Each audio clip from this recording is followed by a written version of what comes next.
مدینہ منورہ میں ایک ٹھنڈی رات، مدینہ پاک میں ماشاء اللہ سردی بھی پوری آب و تاب کے ساتھ حاضری دیتی ہے اور گرمی بھی خوب فیض لوٹتی ہے۔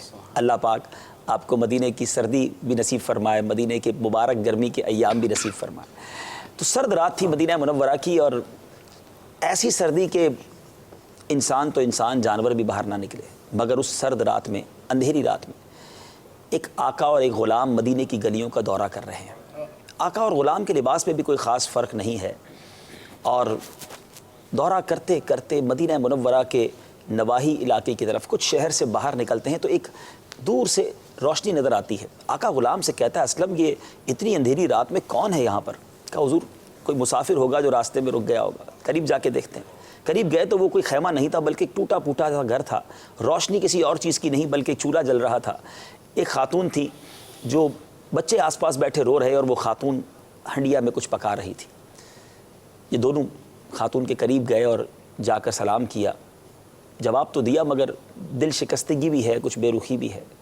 کہ اس وقت آپ کیا پکا رہی ہیں؟ کہا پکا تو کچھ نہیں رہی، کھانے کو کچھ نہیں ہے، بچے بھوکے ہیں، بس پانی ہنڈیا میں ڈال کر چمچ اس لیے چلا رہی ہوں کہ بچے انتظار کر کے سو جائیں۔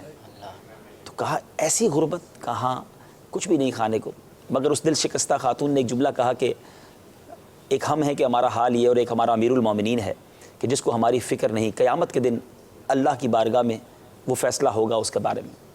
آقا تڑپ گیا اور عرض کرتا ہے کہ آپ امیر المومنین کو کیا پتا کہ آپ اس وقت کس کیفیت میں ہیں؟ بہرحال یہ کہہ کر وہ آقا اپنے غلام اسلم کے ساتھ باہر آتا ہے، بڑی تیز تیز گودام کی طرف کہ جہاں اناج ہے وہاں جاتے ہیں۔ اناج کی بوری بھری جاتی ہے، اس میں غلہ بھی ہے، آٹا بھی ہے، کچھ رقم بھی آقا ڈالتا ہے، اور اپنے غلام اسلم سے کہتا ہے کہ اے اسلم یہ اناج کی بوری میرے کاندھے پر رکھ دو۔ غلام نے کہا حضور میں ساتھ ہوں آپ کے، اور غلاموں کا کام سامان اٹھانا ہوتا ہے، آپ اپنے کاندھے پر کیوں یہ بوجھ رکھ رہے ہیں؟ میں لے جاتا ہوں۔ تو آقا نے بڑے شاندار الفاظ کہے کہ اے اسلم آج تمہیں میرے بوجھ کی فکر ہے، قیامت کے دن میرے اعمال کا، میرے گناہوں کا بوجھ کیا تم اٹھا سکو گے؟ غلام خاموش ہو گیا۔ زمین مدینے کی یوں سمجھے کہ اس مبارک زمین نے ایک اور منظر دیکھا کہ ایک آقا کاندھے پر بوری اٹھائے اور غلام ساتھ چل رہا ہے، پھر نواحی علاقے تک، یعنی اچھا خاصا ٹریول ہے۔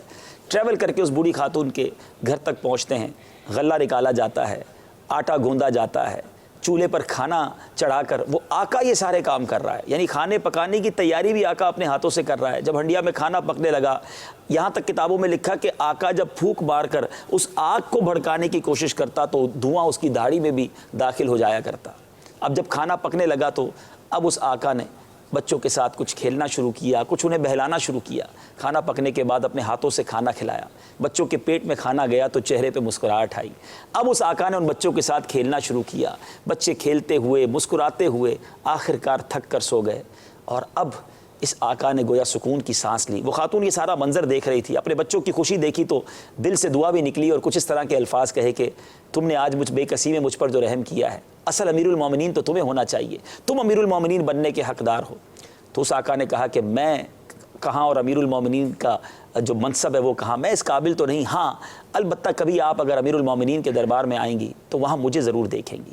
یہ کہہ کر وہ آقا باہر آیا، اور اسلم اپنے غلام سے کچھ اس طرح کے الفاظ کہے کہ اے اسلم جب میں نے اس خاتون کے بچوں کو روتے ہوئے دیکھا تھا میں بے قرار ہو گیا، اور نیت کی تھی کہ جب تک ان کے چہرے پر مسکراہٹ نہ آ جائے، جب تک ان کو سکون نہ آ جائے، میں چین سے نہیں رہوں گا، اس لیے یہ سارا عمل کیا، اور اب میرے دل کو کچھ ڈھارس بندی ہے۔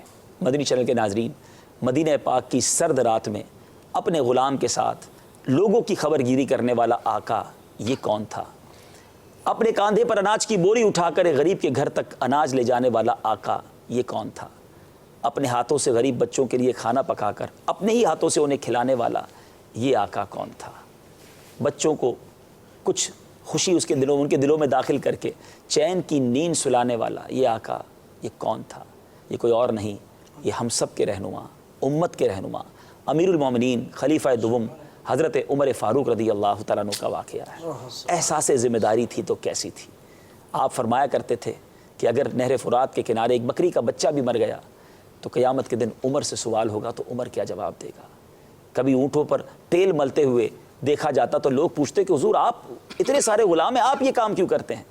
تو آپ فرماتے مجھ سے بڑا غلام کون ہے جس کے ذمے امت کی ذمہ داری ڈال دی گئی ہے۔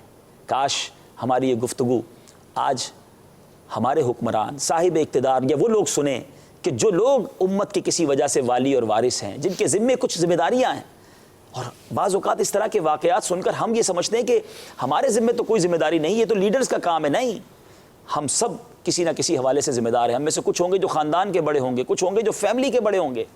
ہمارے میں کئی ایسے اسلامی بھائی ہوں گے جن کے ذمے کچھ لوگوں کی ذمہ داریاں ہوں گی. اگر کوئی دعوت اسلامی کا ذمہ دار ہے تو وہ بھی غور کرے کہ کیا ہم سب کو یہ ذمہ داری کا احساس ہے جو انہیں تھا، کہ کہیں کسی پر ظلم نہ ہو جائے، کہیں کسی کو تکلیف نہ پہنچ جائے.